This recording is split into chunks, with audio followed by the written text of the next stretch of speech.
So today's witch word of the day is escapology. Escapology. And escapology is the art and practice of escaping from restraints such as chains, handcuffs, boxes, and other confinements, often as a form of entertainment. I know. Naughty. Oh. Whips and chains excite me. It involves Rihanna. using... right? It involves using ingenuity, physical skills, and quick thinking to overcome obstacles and achieve freedom. Escapologists are performers who specialize in these feats, often incorporating dramatic elements and challenges into their routines. It is a breed of magic that has been with us since the mid-1800s. The art originated as a byproduct of disappearance and transmutation acts, and later developing into a spectacle in its own right, like, the Houdinis of the world. So, escapology. Cool. Yeah. You haven't even read that? Wait, what are you doing with the book? So he has the confidence to finish the story. Hear now the words of the witches. Can you hear the words of the witches? Yeah, the words of the witches. Welcome to Words of the Witches, the Charmed podcast that will guide you through the lesser-known published lore of the Charmed universe. In this night and in this hour, we call upon our fanboy power, bringing education and stupefaction to all of you. Together, we will use our knowledge and reverence abundantly, but also find ourselves sassy and delightful. Which is why we will truly be charmed. So here we are at Words of the Witches, episode 148. I am Kevin, your resident Charmed resource. And I'm Sean. I'm the ultimate escapologist. Oh, see, I knew it. And we have another wonderful guest joining us this week. It's Jaleesa. Welcome back. Hello, hello. I'm Jaleesa. Yay. Hey. So amazing. Yeah, I haven't seen you in a while. It feels weird. Mm-hmm. It feels very strange. Used to seeing you like weekly. I know. We had theater and shows and Charmed musical and things, and you missed the last board meeting, and I missed the board meeting before that for our theater group. So, Oopsies. I know. But we're here! Yay! Charmed! Yay! Piper speaks! I wonder why I chose you for this issue. I wonder why. No. I know why. Oh, what's the answer, Sean? Because she's Piper. Yeah. Yeah, I've heard in the musical, Piper Speaks. Mm-hmm. That's the title of this issue of the magazine, see?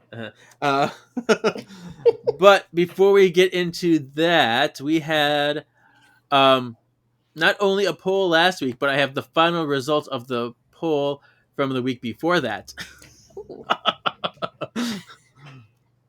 So before we did it with James Mansfield, and I posted the poll like an hour before that podcast. So it wasn't an accurate results.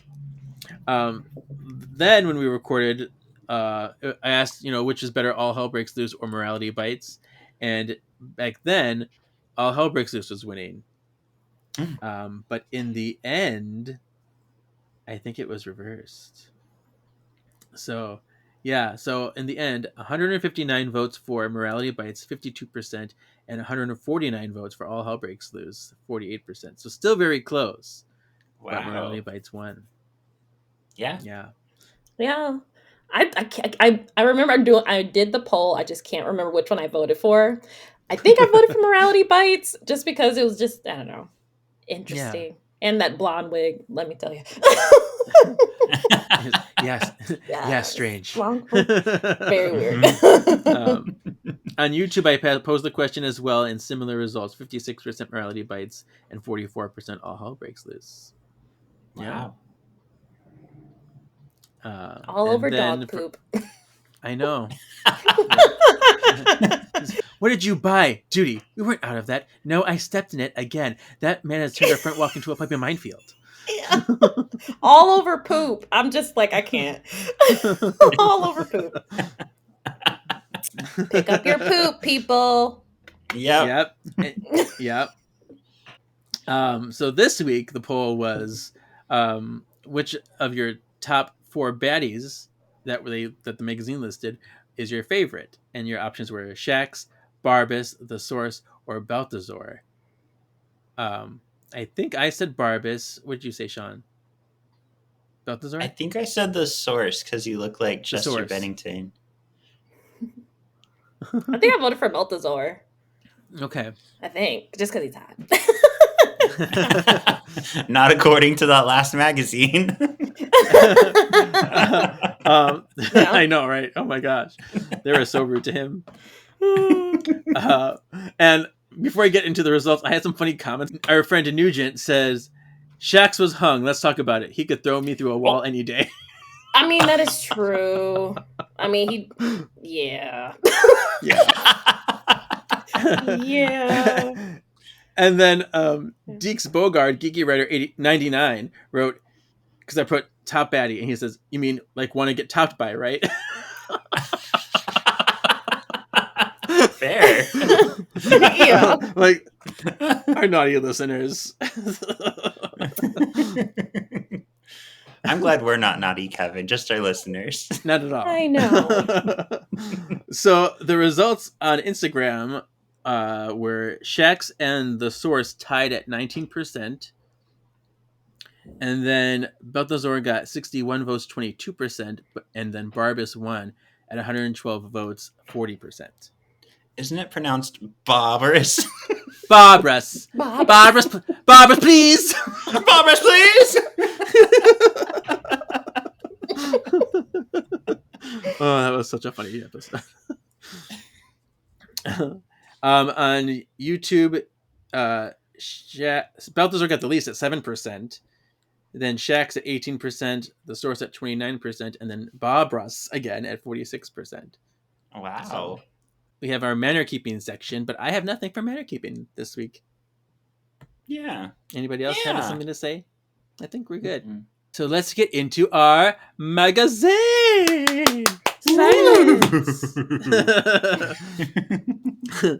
So this is Charmed Magazine number 4. It is the April-May 2005 issue, published March 22nd, 2005. And it was edited by Kate Lloyd with designers Emily Norris, Robert Farmer, Simon Christophers, and Carl Barr. And has articles written by Kate Anderson, Tara DeLulo, David Walden, and Ian Spelling.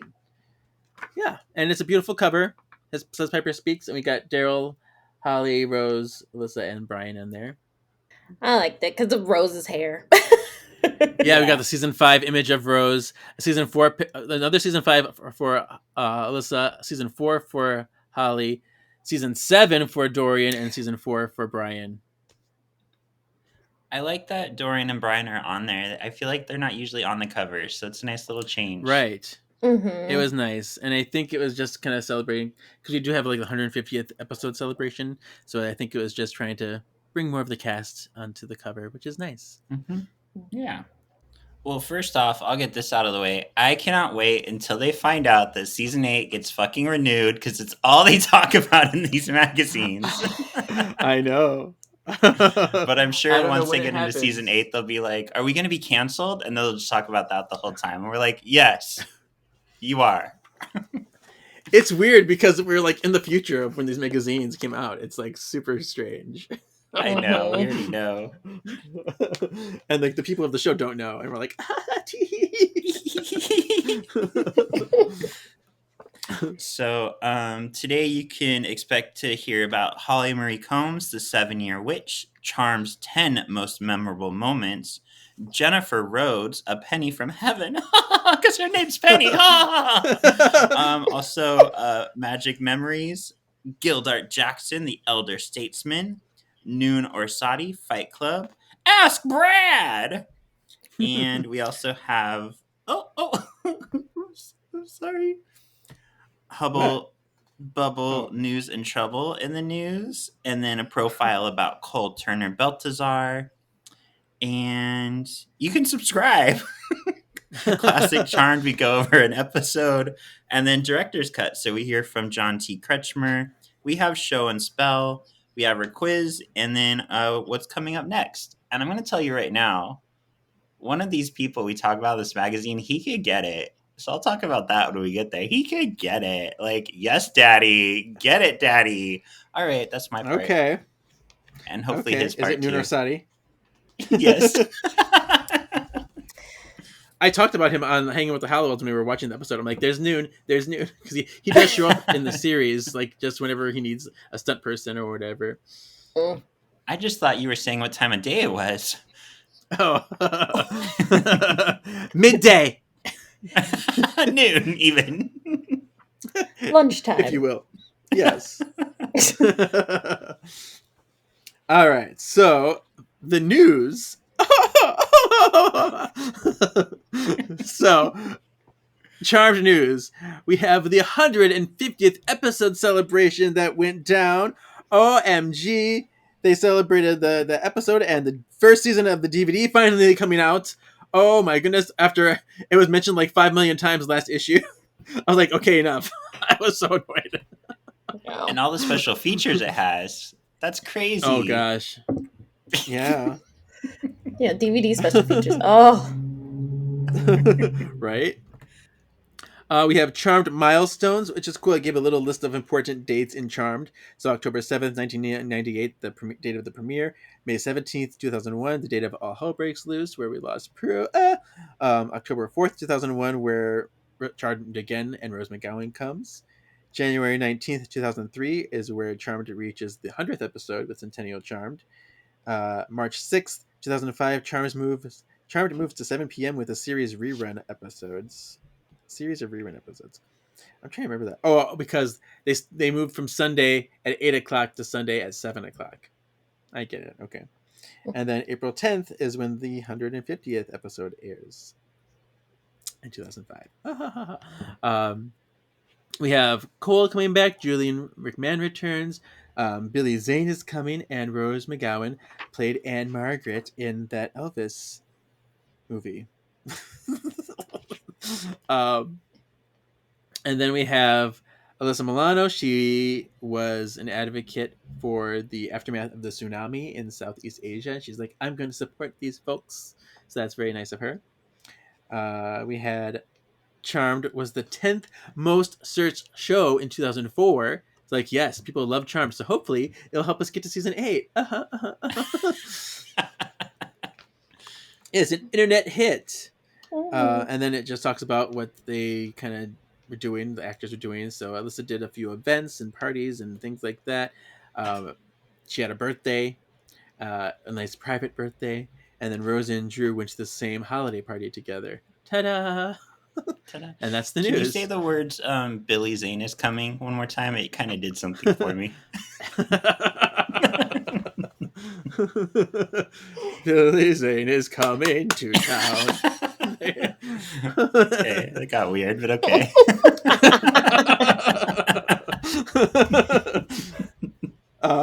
And then we have Sean, this picture of the spirit board, the $249 one. That you don't own. I do not own this because I hate it so much. Look how ugly it is. I know. It's Yeah. ugly. they tried. Mhm. And I remember, I was so mad because I remember after the show ended, they sold the actual spirit board on eBay for a lot of money, and I was watching it being bid on. And I'm like, I can't afford this. I'm poor and have no money. I'm in high school. But I was like, Yeah. oh my gosh, that's the actual spirit board. And then I always wondered who bought it. And I always thought it was them, but if this came out before the show ended, it was not them.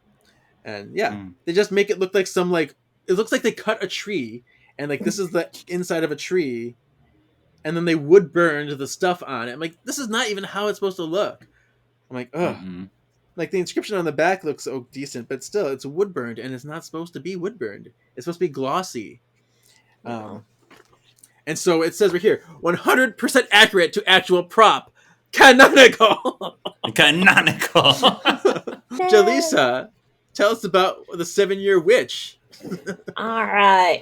So the 7-Year Witch is an interview with Piper, aka Holly Marie Combs. Talks about like when she met her husband, who she's divorced from now, but how they met up because of the show. And He was a she key talked- grip. Yeah. Yeah. And I was like, oh, that's so sweet. She had babies and all the good things that came from that. She talked about how easy it is to be there at the show, because she got over her I'm gonna look silly because she's like, this show is the more technical, difficult type of show. And, her little freeze motion that she does, she's like, I gotta get used to being silly and looking silly. One thing she said in there that I was like, the director has 8 days, I think, to do like the shooting of everything and like put it all together. I'm like, that's very fast. Super quick. Yeah. That is very, very fast. I was like, oh, that's interesting. She has a lot of animals. I don't know if they're still alive because it was back in the day. But she's got a whole bunch of new ones. Yeah. I wrote 2 birds, 3 cats, 5 dogs, 3 horses, some fish, and a turtle. But she had to get rid of the turtle because of the baby. Yes, she's like, it's living in a pond now. It's living its best life. I'm like, okay, interesting. I'm like, that's my type of girl. Like, I would love to have a lot of animals. So I feel. I thought this was so perfect for you because of what you do. Tell Sean what you do for a job. So I now work with students, but I used to be a vet assistant, working with animals. But now I do pet sitting. So I work with dogs and cats and get to stay with them. So Holly Marie is like your spirit animal. Yeah, pretty much. Pretty much. Pretty much. She talked about her favorite episode being the sword in the city, where she was pregnant and she had to get stabbed in her belly. So she's like, I remember that because I was pregnant. And it's funny because she said the same thing in issue 1. So she's like, I remember. She said the same thing as the last interview. She's like, that's just my favorite episode. And she says she doesn't have a least favorite, but like, get me stabbed in that. Yeah, okay. But she didn't say she has a least favorite episode, but she did say the Glinda, the Good Witch costume was her least favorite. And mine too. I remember that costume. I was like, that is poofy. So poofy. I was like, she just looks so awkward in it. So I agree. And it's funny hearing her say she doesn't have a least episode when you listen to her on like House of Hallowell, where she's like, "Oh, I hate this episode. I hate this episode." Like, she's like, "I hated doing that. I hated." I'm like, it's like, this episode is terrible. I'm like, okay, I think your least favorite is Dream Sorcerer. What if she got to Once in a Blue Moon and she's like, "This is my favorite." Maybe. All right. And then and then the last thing that she said in there, one of the last things, it said she's excited about going to the fan conventions. No. Yeah, because at this point she has never done a convention yet. At this time, and she was like, "It seems really cool and interesting in Europe." I know. I'm excited to try it. And I'm like, "Look at this." I'm like, "Girl, look at you now." You're popping them every week, pretty much at this point. Yes. Like all the pictures I see of her just at a convention on the stage in a chair doing something. So that's pretty cool. And that's the 7-Year Witch. Yeah. Yay. She talks about, wanting to be with her son and how, like, between the animals and her newborn son, like, that charm, it takes up all her time. So, yeah. Yeah. There's one thing that I think it was funny when she talked about how when she did A Call to Arms and she had that bindi on her forehead and it kept sinking down while trying to shoot scenes. I thought it was so rude when the interviewer was like, "Do you think it's because you sweat so much? You sweaty pig." Right. Which is also another thing that I feel like I'm here with Holly Marie Combs on that too. I'm a sweater too, girl. I'm a sweater. I understand. Yeah. And then they asked her something about like if she would ever want to direct. She's like, no. She's like, I know people who directed Charmed, and I know how difficult it is. It's not something I'm interested in. And clearly, she's talking about Shannon at this point because Shannon was her big, probably talking about all the work, and it's something that Shannon loves to do. Her personality, so it makes sense. There was a small section too about like things you never knew about Holly. A lot of that I did know, but there's some fun things to note. It said that she made her debut in the 1985 film Walls of Glass, which I'm like, I don't even know what that movie is. I know I Picket saw her Fences in was her Dr. first Giggles. TV show. And don't tell her that she hates that movie. She's so embarrassed by that movie. Really? She's like, I did a horror movie. Don't ever watch it. Then she talked about being silly, so hey. Yeah, Mhm. love that. The magazine talks about Holly's tattoos. She has a rose on her right shoulder blade and a butterfly on the right inside of her right wrist. But she has a lot more that the magazine did not mention. So let me tell you, she has her first one was actually like Anglo-Saxon band around her left wrist. Just kind of like the nice little design. And then she has this filigree and cross design that she got as I forget which wrist that is. One of them. It's kind of like this really cool design, and that she got that after her divorce from her first husband, Brian Travis Smith. Oh yeah, that's on the outside of her right wrist. Okay, but then she extended that. She added more to it in 2000 to make up for the imbalance of the original work. So she's just like, this is not even. Fix it. And so she added more to it in 2000. And then in 2022, pretty recently, she got another tattoo, the words "Let Go" in cursive on her left forearm. So, Nice. Yeah. They all love their tattoos. Except for, I think, Yeah. Shannon and... Shannon had like 3. She had one on her Yeah. ankle, not as much. But yeah. Oh, yeah. And the scar on her right eyebrow, everyone notices Piper's scar. She got that from falling into a marble table as a child. I understand that. I've done that. I've I've done I that. split my head open. I ran into a wall in my house when I was like 5 or 6 because my sister chased me through the house saying Chucky's gonna get you, and I was super scared and I ran around a corner and hit a wall and I had to get stitches. Well, at least Chucky didn't get you. Yeah, that's At least true. it The wasn't wall Chucky. did. It wasn't You should be Chucky. afraid Thanks, of walls. Jax. Yeah. Yeah. All right. Well, have you ever wondered what the top 10 charmed moments are? Great, I'll tell ya. So, number 10, the charmed ones get their power. Sorry, it's in that stupid writing. Number 9, the charmed ones become goddesses. They're very beautiful as the goddesses. Number 8, Cole's identity is revealed. And it says here, and he's no longer that fucking ugly Balthazar. He's finally just normal Cole. Number 7, the source is Vanquished. Number 6, Febois' wedding. Number 5, Wyatt's birth. Number 4, bye bye bye Cole. Number 3, a new charmed one, my girl. Number 2, farewell Yeah. Prue, such a sad and intense moment. And number 1, Peeper. I called her Peeper. Piper and Leo tie the knot. So yeah, I think it's crazy that Shannon leaving the show is unplanned, but it almost has like defined Charmed and pushed it to Oh, be absolutely. like the crazy show that it is and the following that it has. Yeah. So it was a hit since like day one. It was like the biggest premiere. Mhm. So it just kept changing and evolving and just growing. It's amazing. Mm-hmm. Just take a look at this picture here. I have another canonical thing here. I'll just say it now because while I'm looking at the picture, it says the power of 3 in this Book of Shadows page. That is not a real Book of Shadows page. This is actually the time loop page, and they just like cut out the time loop and put the power of 3 in there. Like they faked it's a Photoshop Oh. picture. Sneaky, sneaky. Sneaky, I was like, sneaky. this page isn't real. This isn't right. I think this was the article where it talks about Cole's soul, but they spelled soul SOLE, which made me giggle because that's like the sole of your foot. I know. I can't get that. I love it. Yeah. When we get to canonical, I'm probably gonna mention them all by then. But I put that. I just laughed. I go, ha ha ha. Like, his foot. Somebody can't spell in this magazine. Yeah. Man, the editor, whoever went back in there, did not do their job. Mm-mm. No. Nope. All right. So now we have our penny from heaven. Penny for your thoughts.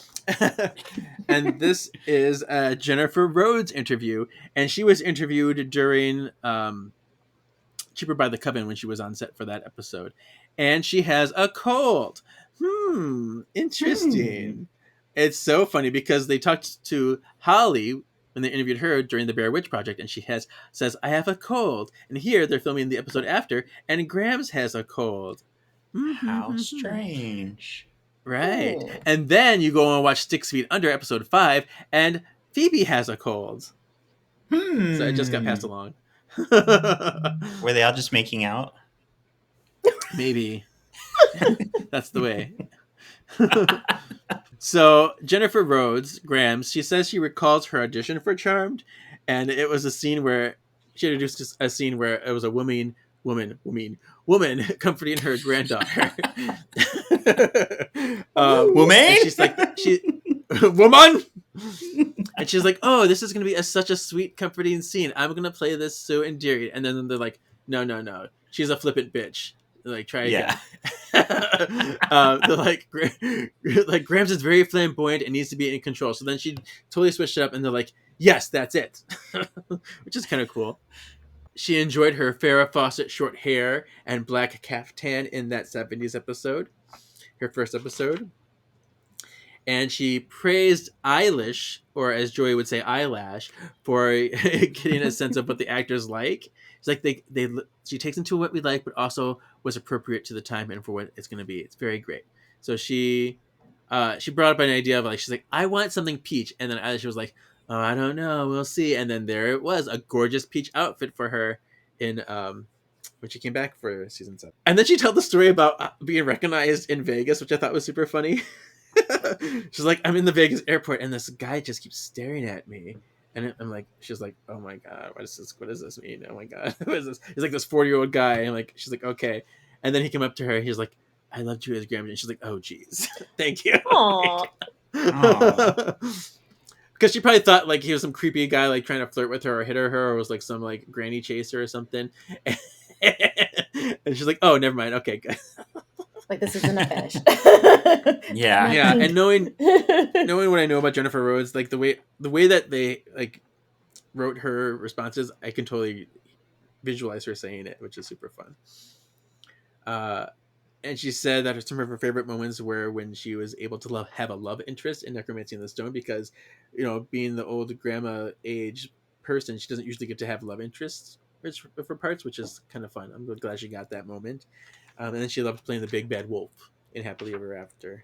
The charmed Yeah. profile of Mr. Cole Turner, aka Julie. Every time I see him, I'm like, I can picture Nip Tuck. Like that show, just I can't. Yeah. Anyway, so the profile is on Cole. Cole Turner was born in 1885. Balthazar was its alias, as well as source of all evil. He was half demon, half mortal, and he was an ADA. One of my favorite things that's on there is that the fact that like Prue hated him on sight. Like she just hated Cole on sight. Period, point blank, and I love that. But Phoebe had hard eyes. I think it's so I think it's so funny, like because the moment that Cole walks on, Phoebe's like, I saw it," and she's like, "Oh God!" The very first thing is the eye roll. Like, why? Like I love that. Yeah. And I mean, even though Cole had a plan, and he was, they talked about him being strong, powerful, and manipulative as a human, which he was. He really did love Phoebe, and he did choose her sometimes, but it was inevitable that they were going to not last because she was his kryptonite. Like, I don't think that would have ever worked. And he also talked about his favorite episode was A Page from the Past, where they were outlawed ghosts. And that was one of my favorite episodes, too. It was really funny. Mm-hmm. Being kind of like the Bonnie and Clyde and trying to get married and being all sassy. It was a really fun episode. It's a good one. He is a pretty good, like, comedic person that's not, like, over the top. So I really like the humor in that. Yeah, Nice. that's some of my key moments that I picked up from the Charmed profile. Amazing. Normally, how I just tall think he he's is in real okay life. looking, but this picture of him is so nice looking. Like, that's Spank Bank. Look at his pecs. Yeah, that's a season 4 promo picture. Yeah. Mhm. So now we have our magic memories. And we're going to all do this together.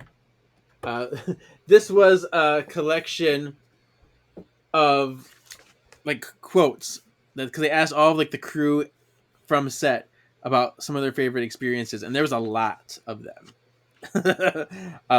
So we're not going to read them all. I think that a lot of them talked about Slinky Ball, which was a game invented by the writers. Um, I kind of weird because I don't understand that game, so it's weird to like tell people about it. But I'm glad they had fun. But I have some names that we'll go over, and I think Sean will start. Yeah. Derek Johnson with the very, like, gay smile. Johansson. I like it. You're cute. That's what I said, Yeah. Kevin. I said Johansson. Director first, assistant director. I remember him. He says the memory that sticks out is the grape fights. Much of the greenery on the manor set is fake. On the manor. And occasionally they have rubber grapes. Not only are they good set dressing, they're also excellent projectiles. To break the monotony of some of our longer shooting days, Hollywood began chucking grapes at unsuspecting crew members. As the battles waged, allegiances, I don't know why that word just defeated me, were forged, treacheries committed, and the occasional welts formed. Oh, no. It works, though, at bringing laughter and silliness to the entire crew and gets us through our longer days. Yay! Yay. And I remember first hearing about the grape fights from Holly in the Women of Charmed documentary. She said Friday night grape fight, and I wasn't sure if they were real grapes from lunch or fake grapes. So now I'm glad that this confirms they're fake grapes. And I asked about this at a convention. I asked like, "Can you tell us about the Friday night grape fights?" And Ryan was going to say something, and she's like, "You can't tell them that." I'm like, "Okay." Oh. So I never get my question answered, but it's fine. Aww. Like, it's okay. All right. I have Kate Wood, and she is a set costumer. But she says September 11th, 2001. Huge day on set. Then the reality of the events hit us. Broken spirits and glazed eyes surrounded me. Our actors called us together and said, "Go home, be with your families. It's a wrap." How thankful and proud of this company I am to this day. Isn't that nice? Yeah. And I can see Alyssa like being a front runner of doing that because it's something that would be really special, especially being a New York native herself. I can see her being really a big proponent of that. Mm-hmm. And I had Brian Johnson. He was an assistant editor. And he spoke a lot about the season 7 episode, A Call to Arms, because being able to edit all the angles of Piper's arms, where she was like the Hindu and like just do it was really cool. So he spoke about that as one of his favorite moments, which I do remember that scene, and it does stick out in my mind. So did a good job. I mean, it was a lot of arms. There was a lot of powers happening besides a lot of electricity, a lot of energy balls, a lot of fire, I can imagine that being very time consuming, but very fun. Yeah. Again, in 8 days, how do y'all do that? I know. Yeah. All right. Doug E. Jones, but not the one who's in Hocus Pocus. Staff writer, Right. assistant to Brad Wright. He says his favorite memory is playing an army extra with Brian and Saving Private Leo, my first story for Charmed. Aww. So it was so cool. He got to cameo in his first like episode that he was helped write. I'm like, that's awesome. That's cool. Ted Lewis, grip and production pundit. His quote was, "The time I was forced to do an imitation of Alyssa for Alyssa, and she was kind enough not to have security drag me from the studio a lot. Thanks, Alyssa." Super cute. I had Stephen, is it Lebed? Lebed, yeah. Lebed, visual effects supervisor. He said one of his favorite Charmed memories is watching the two animal trainers trying to corral the kangaroos behind the bar, and how the kangaroos would almost destroy the whole set. And I could just picture that. I'm like, man, so rude. Yeah. Putting stuff in their pouches, you know. Yep. And Fill things. there were so many animals in animal pragmatism. It's like you could easily blink and miss the kangaroo. I'm like, Yeah, I forgot there was even a kangaroo in that. I truly did not even think like they were all individual animals. I don't know. Like I thought it was like visually put in or something, but Like, yeah. I mean, But I was like, oh, I mean, maybe they filmed them all separately. I can't imagine them having them all. oh in one yeah, not spot. all together, Yeah, but they had film them all separately and then put them. Yeah, for sure. I mean, the Chaos. elephant and the tiger and what? How do they do Yeah. all that? Crazy. tigers and bears. Oh my! Oh my. All right, Janine Renshaw, co-producer. It's hard to pick a favorite. We have so much fun in the writer's room. Everyone's great. I'll never forget my first day on the job at the start of the 6th season. I was overwhelmed by having to catch up with all the charmed lore. Thank God for Henry Alonso Myers and Curtis Kill, who basically spent the day patiently answering my gazillion questions. I think that's my favorite memory because it told me I'd be working with a really amazing, supportive team of writers. Well, that and the day Brad asked me to write the 150th episode. Yay! How exciting! And it's cool. Evan missed We had it. like He'll these never get guys to like. see that. What did I miss? Sorry, I wasn't looking. Nothing. Nothing. What I guess did you'll you see do? it in editing. You'll see it in editing. Okay. I'll be surprised. I can't wait. And then we have Dominic Sfredo. Where is he? Oh, there he is. He's an electrician, and this made me laugh. He says, "Perhaps this should be my least memorable moment, but we were on the Magic School set, and there was a chair that I had been sitting in periodically that day.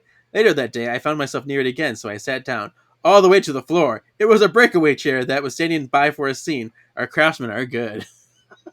They just switched it out. He was like, "Oops, That's funny. my bad." It's so funny. Nancy Thurston, she was Piper's stunt double, and she spoke about basically from her first day is her favorite, just being able to double for Piper. So I was like, that is really cool. Yeah. And by the time this magazine came out, it was her 6th season, so she was there for Yeah. a lot of it. I was trying to. She says the first day was when the three sisters were blown back, sitting together on the floor of the attic. So I'm thinking her first episode was Witch Trial. This is season 2 premiere, based on what them flying across the attic floor is what I'm thinking hers was, and it's considering then that this was is season she- 7. Yeah. Okay. So she And wasn't. was in she season the 1. vampire lady? Because she looks like No. the vampire that was okay. Because I No. was like, is So- she the vampire lady from that? So I was like, if you look Chris, I around, don't think it was this. yeah. Okay. There's pictures of demons kind of scattered around, and those are I was people so on the set who confused. were too afraid. They were too shy to show their face. They're Okay. too shy to have a picture of themselves. So for those, they So I put was like, a I demon. don't think that was her. Yeah, yeah. All right, SD Chase, second team Holly Marie Combs. This one's funny. During the 3rd season, our Dolly Grip, Cliff Sperry, and Key Grip, David DeNoho. We know that name, don't we? Yeah. Oh, tied a rubber rat to Kate Wood's the set costumer set bag. We were working outside late at night in the cemetery, so it was dark where we were sitting. The rat was tied on with a long piece of monofilament, so she couldn't see it. When she stood up to walk to the set, the rat kept dragging and hopping behind her in the grass. She ran and screamed, but the rat kept chasing her. Finally, she realized it wasn't real and laughed with the rest of us. Oh. I would not forgive. No. No. Terrible. All right. Then we had Mandy Line, set costumer, another set costumer. It says the day whoever Beryl is, some other guy, sent all of my stuntmen to my trailer to quick strip. I can't tell you why. Like, all right, that's foreboding. Like, Yeah. cool. I'm like, yeah.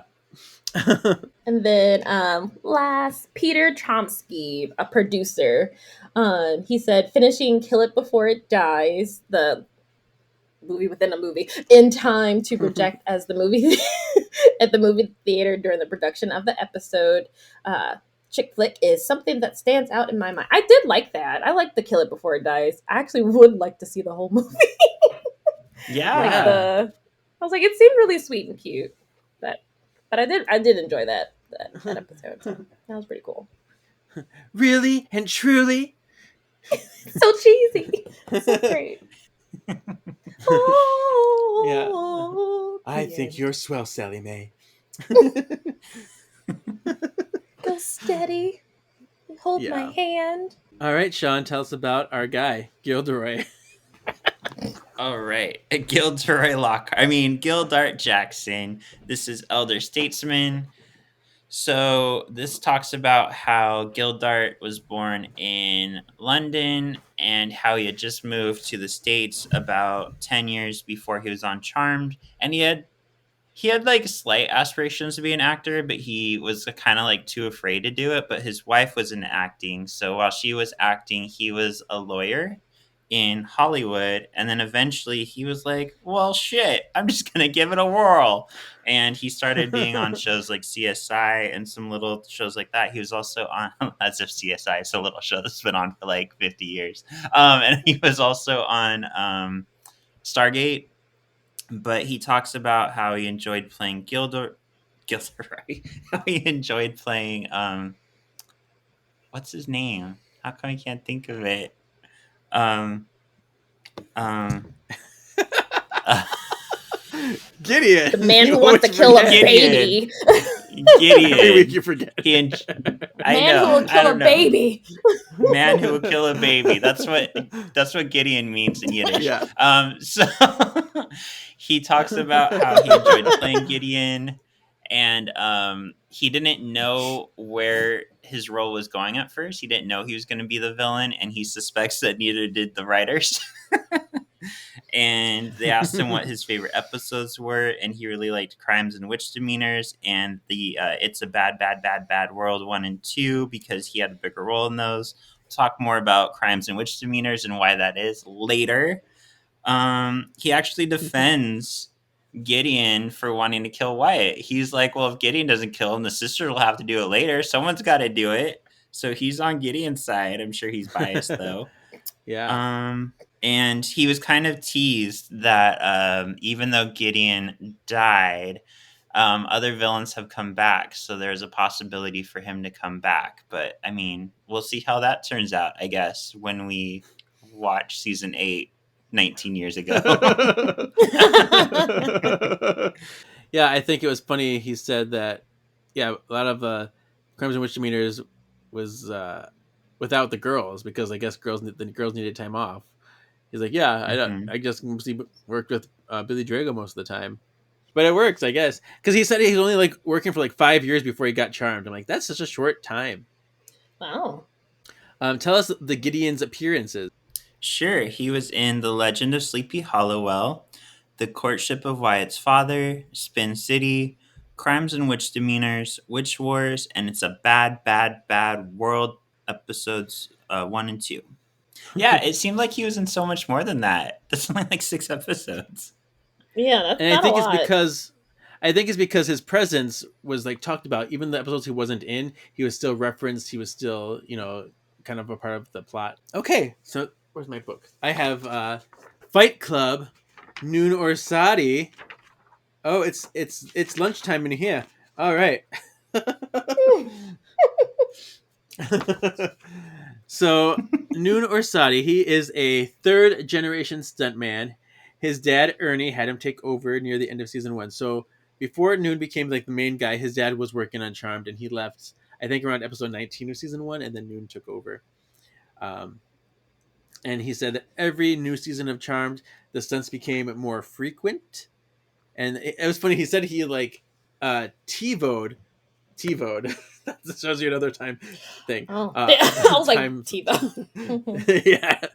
Oh, what a time capsule that was. Yes. But he said he TiVo'd all the past episodes and he judged the stunt work in them. So he's like watching every episode, and he's like, I was most impressed with Wrestling with Demons, season 3, episode 12. Like they were doing so many things. So even though people hate that episode, I guess the stunt work was phenomenal. I don't mind the episode. It's silly, but I don't mind it. I think there's some good parts to it. It's just the wrestling parts that I'm like,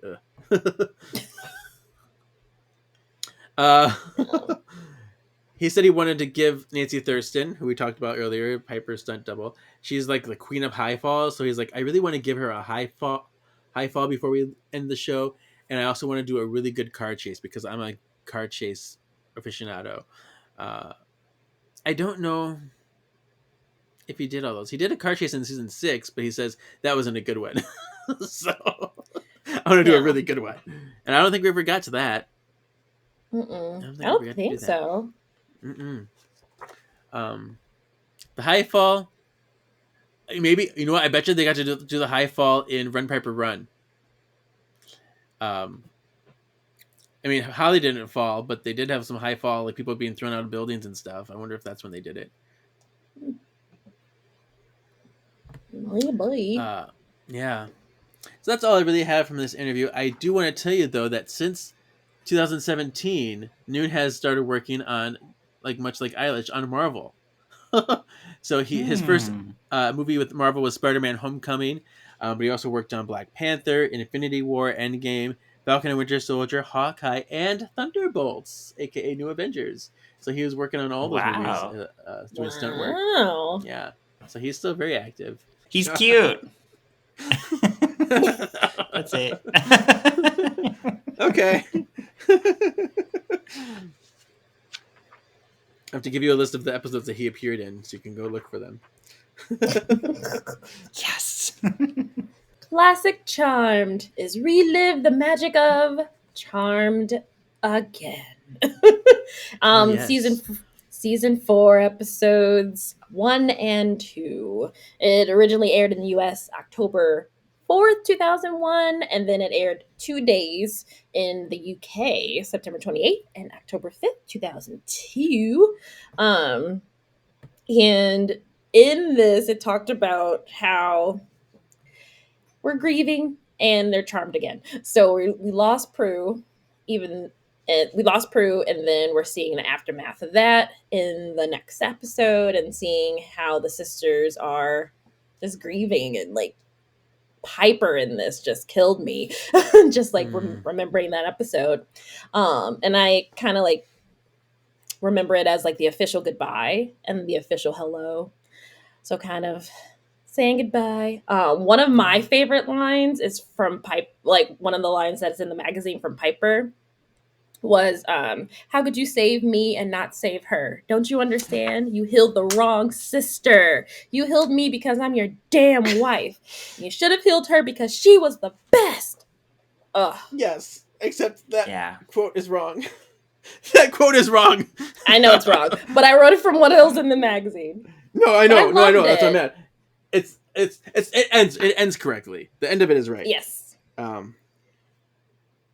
Okay. Well, I'll talk about it when I get to canonical. But yeah, I just love the whole, because I'm your damn wife. You should have saved her because she's the you saved her because she was the best. Yes, because she was. And then she's like, "Why did they put us through so much for it to end this way?" Yeah, Which is so true. It's I just like, know. I am glad that like the aftermath of like that did not happen in the next episode. Like we didn't see him come back up and like have to choose between the sisters. I'm glad we didn't see any of that. I don't know how I would have felt if we would have had to see that. right. No. But yeah, very, very sad episode, but very good episode because the show is continuing.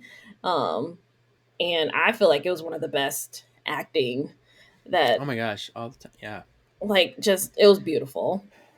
beautiful. Beautiful. Damn that doctor. All right. Oh, Dr. Griffith. Sorry. Someone wrote me and says like, Ugh. it's like one of the only innocents I wish like it was just a complete jerk. I hated that guy. I'm like, he really was. Like they told him to really stay safe. was. He's like, fuck you. I'm gonna do my job and be in the danger. It's fine, whatever. Like, I'm just saying. I'm like, you know what? and then he goes on. And then he goes on TV. He's like, oh, they like I'll keep your secret. Sure. It's like, oh, one of them went upstairs to get some kind of book. I'm like, bitch! What a That's what I'm like, what an no. asshole. Let him die. Yep. Goodbye, Dr. Yep. Griffiths. You know what? Yeah. All right, Sean, tell us about our director this week. All right, director's cut. This is with John T. Kretchmer. This is a very well-known Charmed director Yes. name. So this talks about how John actually did the updated episode Something Wicked This Way Comes when they added Phoebe into it. It talks about how he did episode 2. Is that Dream Sorcerer? No, that's I've got you under my skin, Jaffna. Okay. Javna. And then Exactly. he didn't do another season 1 episode until episode 14, and he says he had a moment with Alyssa during directing episode 14 that they both just kind of like No. laughed because they didn't. No. Huh? He's saying this is the 14th episode he's directed total. So the episode he's doing right now is his 14th episode of the series in season 7. Whatever. Oh, his 14th episode. Well, he did 3 episodes in season 1. I just don't know what the Yeah, third he did episode is. 50. Well, it's on here. His direct approach. You go over them. Oh, yeah. It's all his episodes. Okay. So, But okay, so then that makes more sense. In season 7, him and Alyssa had a moment where they were like, "Can't believe we're still doing the show," kind of thing. But yeah. He talks about how he left the show for season 2 and season 3 because he left to do Special Unit 2.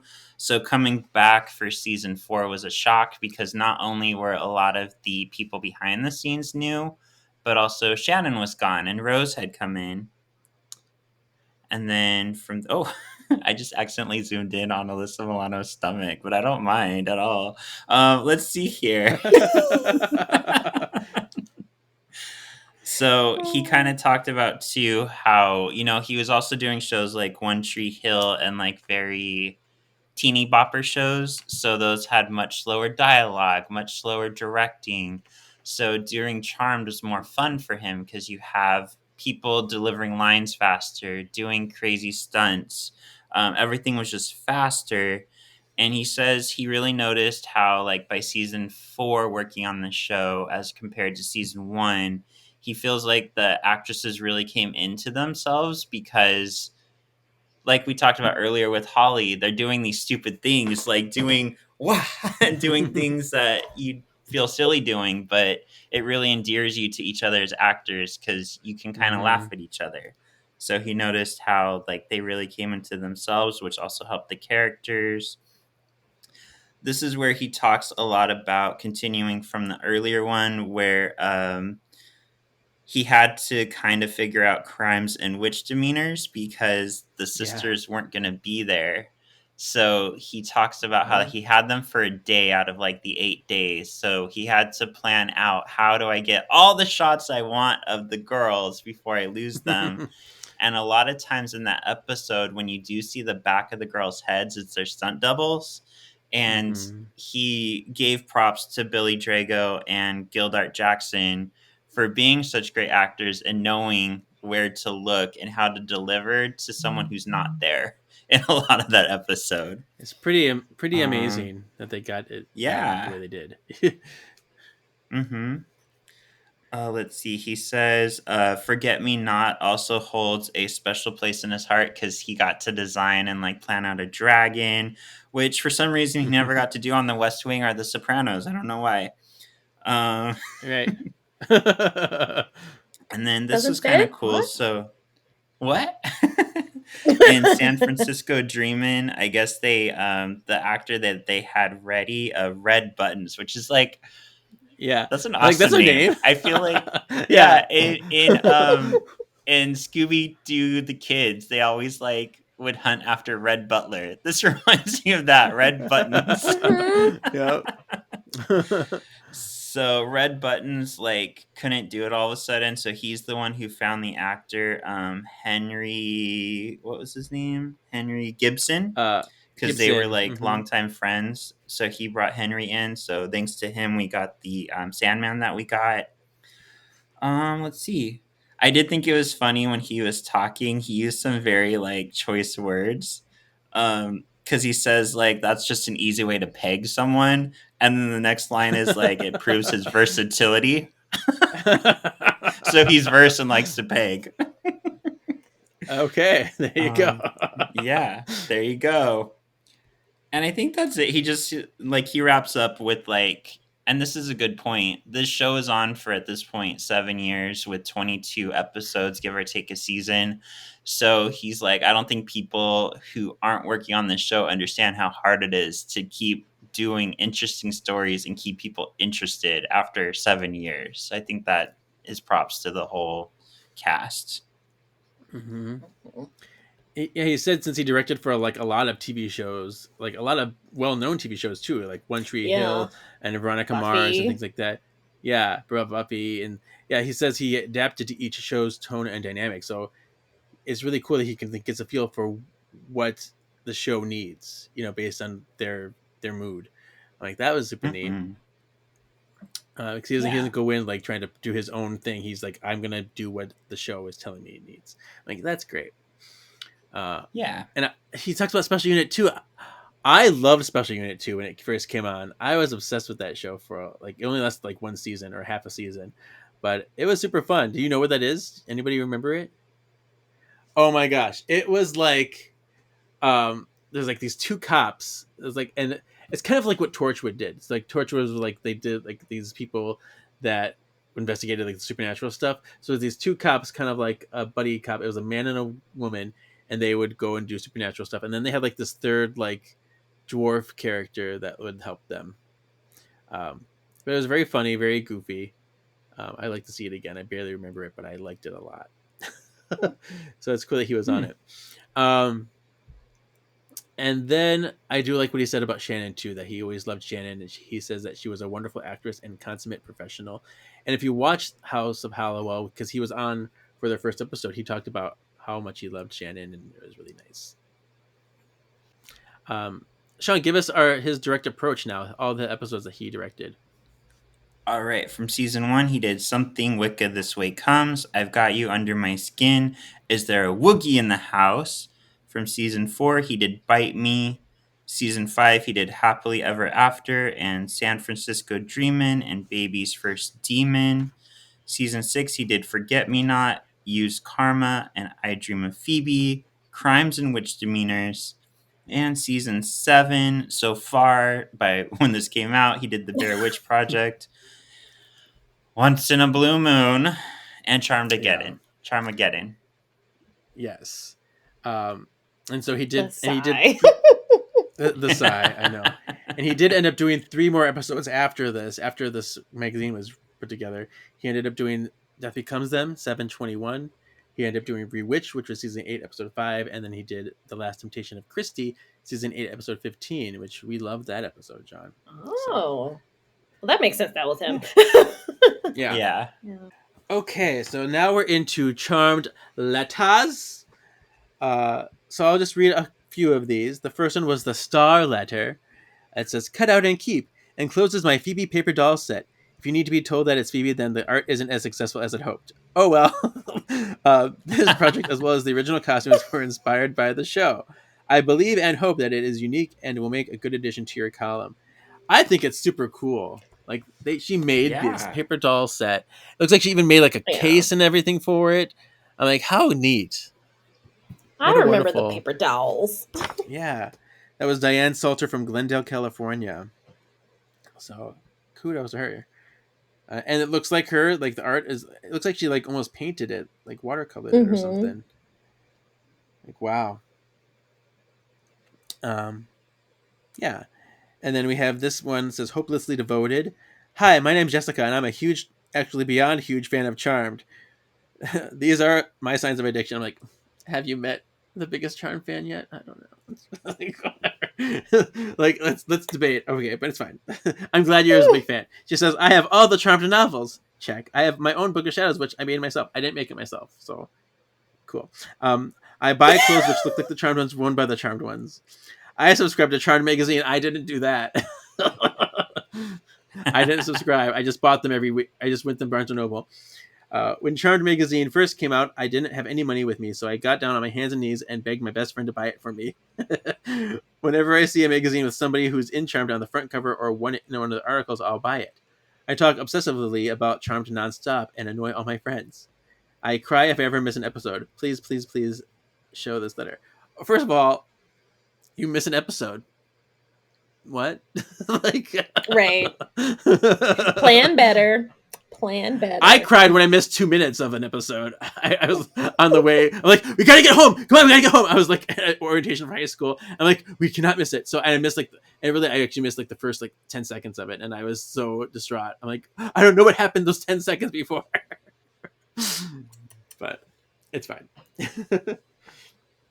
And then we had the assistant time, and this one write-in was from Alexis Essex UK, and she made like this little cross-stitch thing with different symbols that represented different episodes of Charmed, like P3 and bats and a broom and a castle, crystal ball. It's cute. But I think you have to explain it. So like the dice, I would never look at a dice but like think that's Charmed. Like, what? Yeah. Yeah. The eyes have it. Only thing is like P3. That's the only. Right. Mm-hmm. Yeah. Like, okay. But it's cute. And then we have the bunch of different art in this issue. How do we feel about the art? Any strong opinions? I think this page one is really nice. This Rose McGowan It is. drawing. Yeah, the rose one is really nice. I kind of like the top one, the Emma Clifford Yeah. one. That's pretty cool. Yeah, she did a lot of different pieces. She even drew like the tri-horn in there. That's what I have. I have a tattoo of that. People always ask me if I have a Charmed. Like, why don't you have a Charmed tattoo? I'm like, I do. If you look hard enough, you'll find it. So, yeah, it's nice. And there's one of Holly and her horse on the farm. That was from one of her magazine features. Oh, Yeah. That one's cute. that's very Yeah. cute. All right, so now we're into our Ask Brad section. I'm finding that these are not always the most interesting. They're kind of same old questions.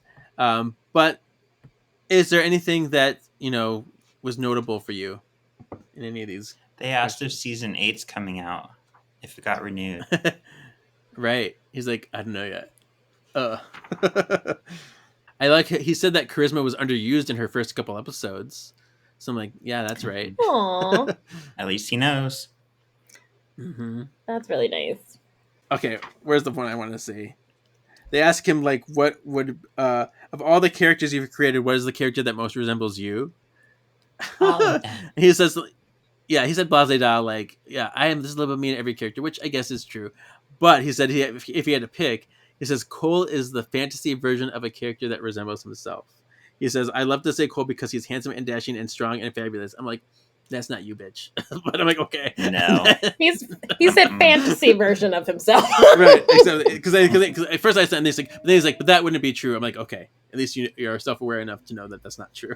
It's like the romance novel cover. That's me. Like that's Yeah. Mhm. the thing. He's pretty much admitting that he has an evil side. When you think about it, I'm like, Mhm. They ask why are there any DVD extras. He's like, I don't know. Nobody came to me. Like, they're rude. He's like, I don't know what's behind that. Like, he's like, Right. I don't know. I was like, That is true because I yeah. don't think about that either. I'm like, do the directors and people give them bloopers and give them all these things? I don't know. They I should. don't know how that Well, works. the thing is that they're supposed to be approached for the people that are making the DVD. They should be approached by the people that have the license to submit things for it. And if they weren't, they just weren't interested, or they didn't have the money to make it. I don't know. It seemed weird. We did Yeah. get special Yeah. features. We did finally get special features in season 8, though. The final season does have special features finally, but we have to wait till Right on season 8 time. to get them. Yeah. Our last thing here is our Grimoire game, our testing times quiz in the back of this. What is this, some kind of game? Grimoire Games. Some people think this is entertainment. So, Jaleesa, As the guest, you get to choose if you would like to play the quiz, like take the quiz with somebody, or read the quiz. I will take it, Okay. the quiz, And with who- Sean. With Sean. Ah! Okay. You only pick me because I don't know anything. It's like X-Men all over again. Because I on know. our X-Men podcast, everyone always picks me because they think I'm the one that knows the least, which is right. But still, I'm like, Like, I don't know. I feel like we might be evenly matched. yeah. Okay, let's do this. Cool. So I will read you the quiz, everybody. All right. And so if you know the answer, you can just shout it out and we'll just go with it. It could be, I'm not keeping track of points. Kerr Smith, who plays FBI agent Kyle Brody, played the part of Jack McPhee in which popular long-running teen drama series? Dawson's Creek. Dawson's Creek. But he was Correct, gay, but he yes. didn't play gay because why would he want to play gay? Ew, I had to kiss a guy. I know. Oh my gosh. What a weird question that was last issue. Which one of the charmed ones dated Richard Montana? Paige. Paige. Yeah. I was like, wait. What's the name of Daryl's wife? They asked the same question last issue. Oh my god. They're recycling questions already an issue later. Oh wait. I know her What's real her name. Sandra Prosper. What's her name in the show though? That's the actress. You knew it last week. You knew it last episode. I know. I don't forget know. things. Wait, I know this. That How is come I very can't remember? specific. It's because when I'm on the spot, I forget things. This is why I'm afraid to go on like a game show or anything. Yeah. It's Sheila Morris. Sheila. Sheila. Okay. Yeah. Like, I knew it ended with an A. Mm-hmm. Sandra. The actress is Sandra and the character is Sheila. They sound very similar. Yeah. What sister is a trained chef? Piper. Oh, Piper. Mhm. I was like, Holly, no. Yeah, right? Which charmed actress starred in the TV series Who's the Boss when she was a teenager? Alyssa Milano. Alyssa Milano. Yeah. Samantha Michelli, whatever her name was. All right. These are hard questions, but we'll see. Brian Krause originally auditioned to play which beau of Pruse? Andy? Oh, Andy. Mm-hmm. Mm-hmm. Yeah, like everybody auditioned for Andy. It's like every character I'm that glad he ended didn't up get being it. charmed later. Yeah. Right. He's glad too. I'm like, glad you didn't get it. What is the most valuable item on set? Book of Shadows. Book of Yeah. Shadows. Yes. I forget one of our books we covered last season actually told us the value of it. I forget what it was, but it was very expensive. $32. Yes. The makeup design for the Demon Balthazar was based on the same makeup style behind which Star Wars movie bad guy? Darth Maul. Yeah. I don't know. Darth Maul. Sean knows. It's Darth Maul. Yeah. It's funny because on like May 4th this year, I said the only thing I care about Star Wars is because Darth Maul inspired Balthazar. Oh, and the Ewoks. That's what I said.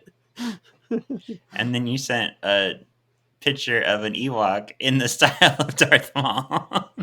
It was super cute. I was like, oh my gosh, that's what I Aw. want in my life. Who wrote the inscription on the back of the spirit board? What is her name? Melinda. I was like, the mom? Mom. Patty? Yeah. Yeah. I was like, what is her name? I was like, I'm picturing her. I can hear her voice. Yeah. To my three beautiful girls, may this give you the light to find the shadows. The power of you will set you free. Love, Mom. They're so cute. Yeah. Guess the character. Oh, there it is. Yeah. Oh, that is cute. Amazing. Right? I'm like, okay. That is cute. I want it. and I don't even like I Star Wars like appreciate that, that. and I want it. That is cute. I missed a question here. What was the name of Chris's fiance from the future? Is it Ooh. Bianca? Bianca. Yeah, Mhm. I was like, Paige's. This is guess the character. Paige's rich, good-looking ex-boyfriend who just so happened to be a witch. You just asked this question about this in the part 1, but okay. Oh, Yeah. I'm tired of these. I wish I wrote these quizzes because they're lazy. Whoever wrote these. Yours would be too hard. Your quizzes They would would be be. like your dick. It'd be too very hard. specific. Listen. Okay, well, do we know this one? The answer to this one? It's Richard. Richard. Yeah. The adorable looking toddler is destined to become one of the world's most powerful beings. Wyatt. Mm-hmm. Mm-hmm. Wyatt. Wyatt. Sharp-suited, dapper-looking chaps responsible for cleaning up exposed magic. The cleaners. Cleaners. Oh, I was like, what? Like Mr. Clean? I was so confused. Okay. Highly regarded in the underworld, this female of the species has been around the block a bit. Seer? weird. What? The seer. Rude. Yeah. But this female He's of the weird. species? What? Yeah. That's I a did not go to weirdly the worded seer. question. I thought it was going to be like the spider queen or like the vampire queen or something. Because, yeah, the seer's Right. not. Yeah. It's like, okay. Weird. That's super weird. Like, a seer's a seer. It's not like a species. Like, Mhm. but okay. The source's right-hand man who desperately needed a decent haircut. Oh, Oh, is that Shax? that's another weird. Shax. I'm Oh. like, what are they talking about? I was like, who is I'm like, this? what are they... Yeah. Yeah. I'm like, what are you talking So about? another I'm like, baddie? okay, I get it. Okay, I was confused. Yeah. Okay. Maybe Source's he's into right-hand metal. man. Leave him Fabio alone. Yeah. I was very Don't hair confused. shame I was like, him. what? Got bangs? I don't know. All right. Next is my favorite section because I love quotes so much. It's quotes. And they're always right. Yeah. So this says, Leo, you're a nice guy and I like you a lot, but let's face it, you're geographically undesirable. Phoebe said that. Poor Piper? Maybe, I don't know. Gideon. It's Piper. It doesn't tell you because they used to have to quiz you on the episodes. This is from Wicca Envy from season 1. Oh. So this was if it's your love that keeps me sane and whole and balanced. It's a very obscure quote. Cole? I don't know. It was Ballad? Leo Oh. in Siren Song. Oh. I know, but it's like that could have been said by most. Oh, okay. That makes sense if it was in Siren Song. Okay. Yeah. This is wow. You guys are really hopeless without Leo. Piper?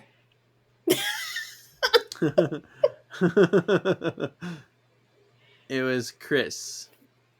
Oh.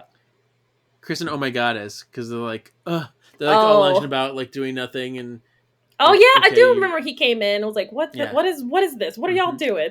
Like, why are you Yeah. fanning? Why are you Chris eating is grapes? like- Yeah. yeah. How about this one?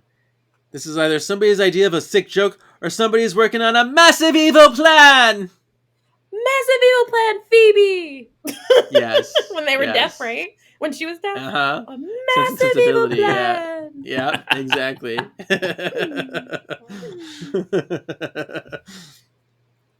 That episode was Well, so that- funny.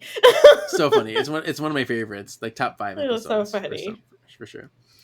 This one is the very thing I've tried so hard not to be is the very thing that I might have to become. Think about somebody can who transforms Hear it. and is like it Leo? trying to fight their evil. Is it Lance Alvers? Lance Alvers. Ooh, I can't just- His weird cross-eyed orgasm face. It was cool. It was cool. It was cool. Yeah, Okay. Wow. those are his. Yeah.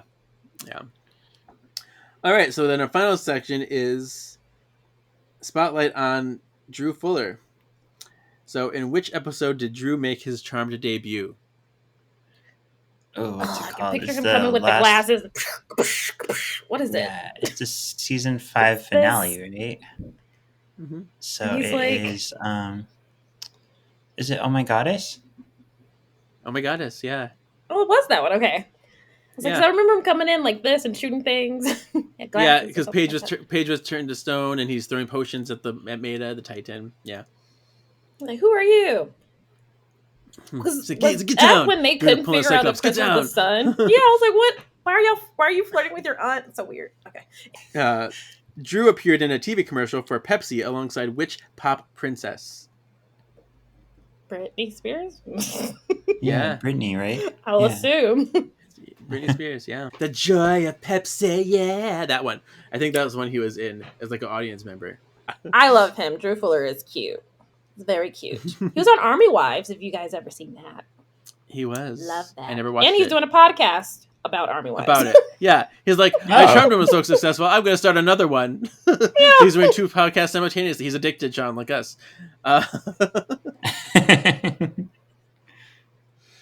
How old was Drew when he became a professional model? See, that's a very specific question. I don't even know that one. 18? I'm going to guess. 14? I I'm don't gonna know. say 13. 16. Oh, Wow. we were still in the teens. 16. Yeah. I didn't know he Like, was a that's not professional model. like, yeah. I'm like, that's not related to, I knew it was a model, but I'm like, I don't know when he did it. Okay. Which character was responsible for Chris's death? Gilderoy Lockhart. Gideon. It's funny when I cosplayed as Cinderella at Disney World for Not So Scary. I had this crazy blonde ugly wig on, and I was like, "Are you Gilderoy Lockhart?" Like, no. Like, "Are you Liberace?" I'm like, "No."